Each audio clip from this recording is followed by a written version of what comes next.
Assalamu alaikum. As we said before, that using the V over F control or the frequency control, we need a mechanism in order to change the voltage and the frequency in the V over F control such that the ratio between the voltage and the frequency is constant, while in the frequency control we need to change the frequency while keeping the voltage at its rated value. So to do so, we need a mechanism to do that, which is the power electronics. Changing the voltage and the frequency, we have, for example, the following option, which consists of cascaded controlled rectifier in order to change the magnitude of the voltage. So here will be V control, and after that here we need a filter or the DC link, and after that we have the 6-step inverter,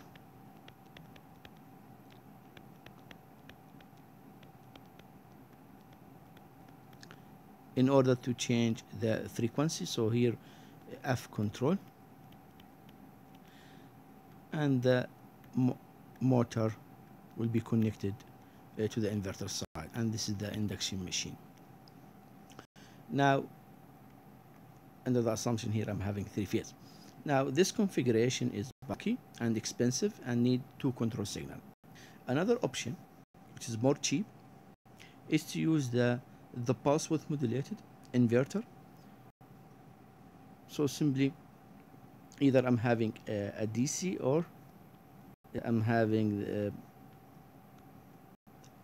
AC with uncontrolled rectifier, and now here I'm having the DC link. Under the assumption here I'm having 3 phase, and now I'm having here the pulse width modulated inverter, voltage source inverter.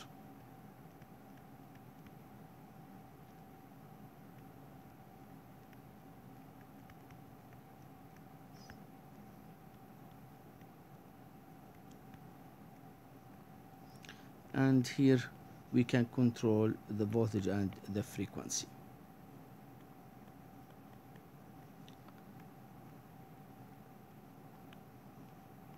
And this is the induction machine.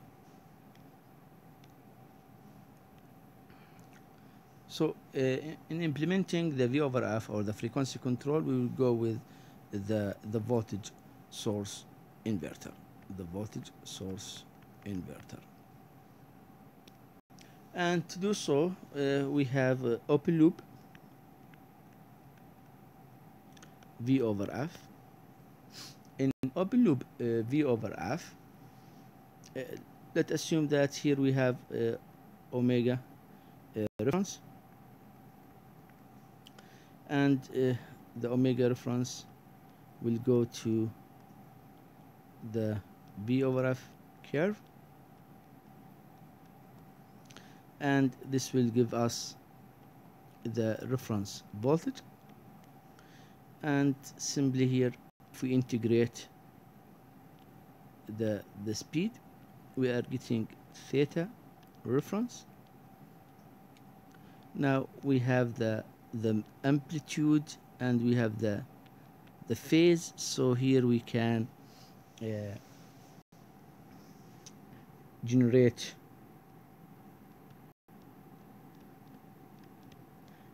the voltage references, which will give VA reference, VB reference, VC reference. Those references will go to a pulse width modulation block, which will give the gate drive for the 6 switches. Now the gate drive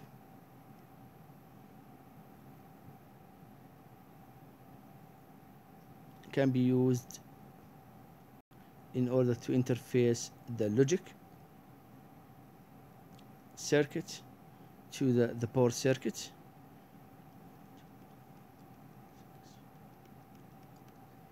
And here we have the inverter,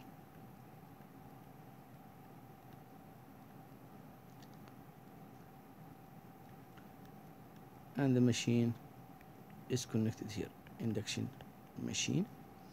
And let's assume this is the VDC plus minus is here. Now in this block we need to highlight the generation block and the pulse width modulation. Here we have the gate driver, which is a circuit used to interface the control circuit with the power circuit.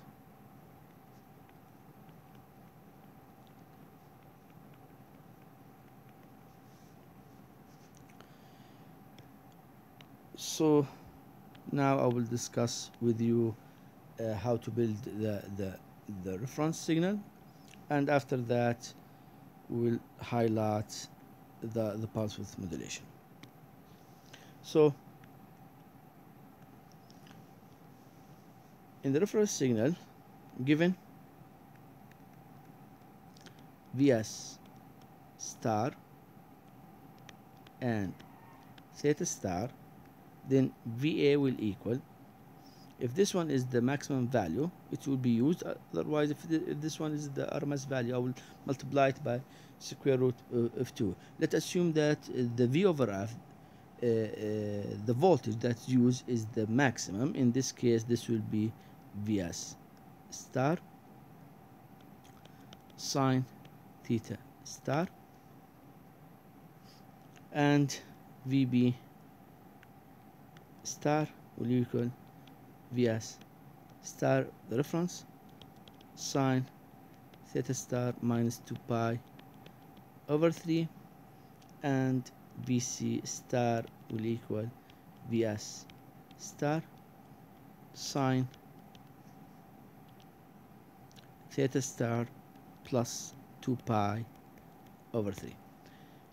Now here we have the needed references. So now we need to highlight the second block, which is the pulse width modulation. In the pulse width modulation, we are comparing the reference signal with a carrier, and the carrier is a triangular signal which has certain frequency and amplitude. This signal is compared with the reference signal. Let's assume this is Va star, and this is the carrier signal, or V carrier.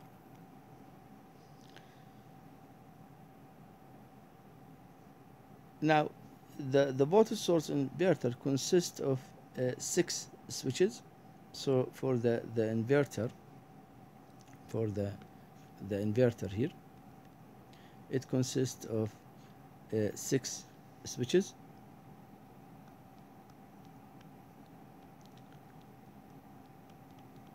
Three legs. In each leg there are 2 switches. So let's assume this is leg A. Each leg consists of 2 power switches with anti-parallel diode, and this is leg B, and this is leg C.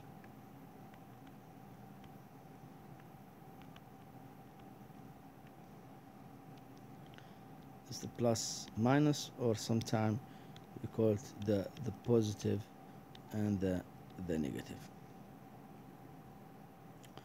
So here we are connecting phase A, here we are connecting phase B, and here we are connecting phase C. Now this switch, I will call it SA, the higher switch, and this one is SA, the lower switch. The same thing here, this will be the switch in phase B, the higher, and this will be the switch LB. This will be SCH, this will be SC low. In order to generate the gate pulse for leg A, this is called leg A, and this is called leg B, and finally here we have leg C. So how we can generate the gate pulse for leg A, leg B, leg C? Simply this can be done by comparing the reference with a carrier. Let's assume this reference is VI or VI star, where I element of A, B, and C. And now we can compare VI with the carrier signal,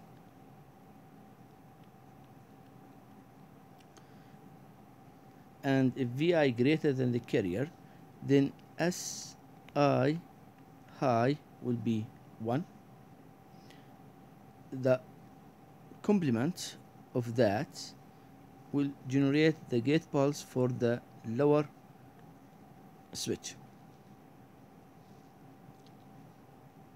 So simply here S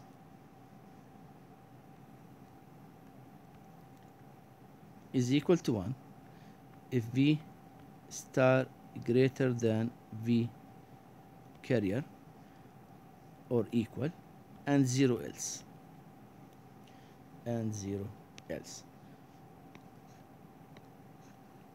So let's try to plot it here. Let's assume this is the carrier, and this is the reference signal, and we need to plot the gate pulse for leg A.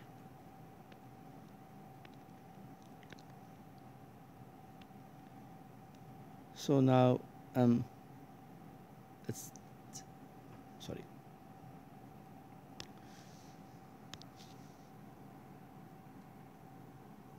let's start from here. So between this point to this point, V star is less than V carrier, so S high of switch A will equal to 0. Between this point to this point, we have V star greater than V carrier, which means that SAH is equal to 1. And between this point to this point, we have the reference is less than the carrier, and this can continue until we finish the pulse.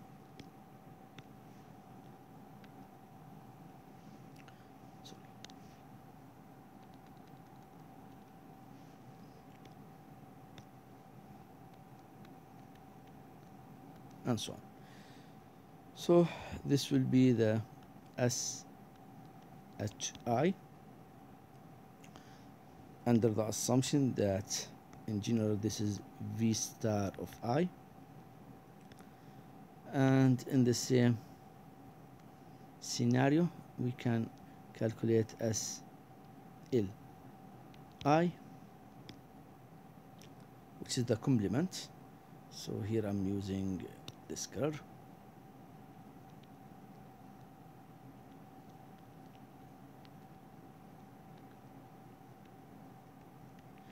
and this will be the gate pass for the lower switch. Now if you notice here, at any time SHI plus SLI must equal to 1, which means that at any time none of the two switches should work together in order to avoid short circuit in the supply side. To do so, we need to add dead time. And how we can do that to avoid shoot through,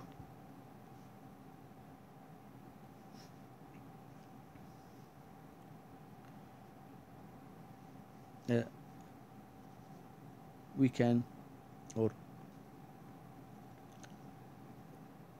we should add dead time.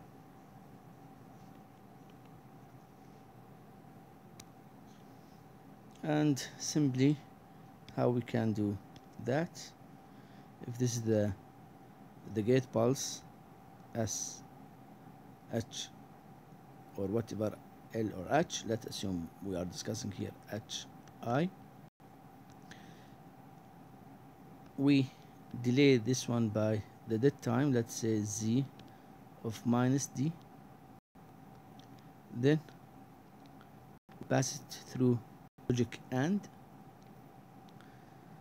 now we here having the delayed signal, and here D by default is the dead time. So if we have D equal to 1, this means we have one sample dead time.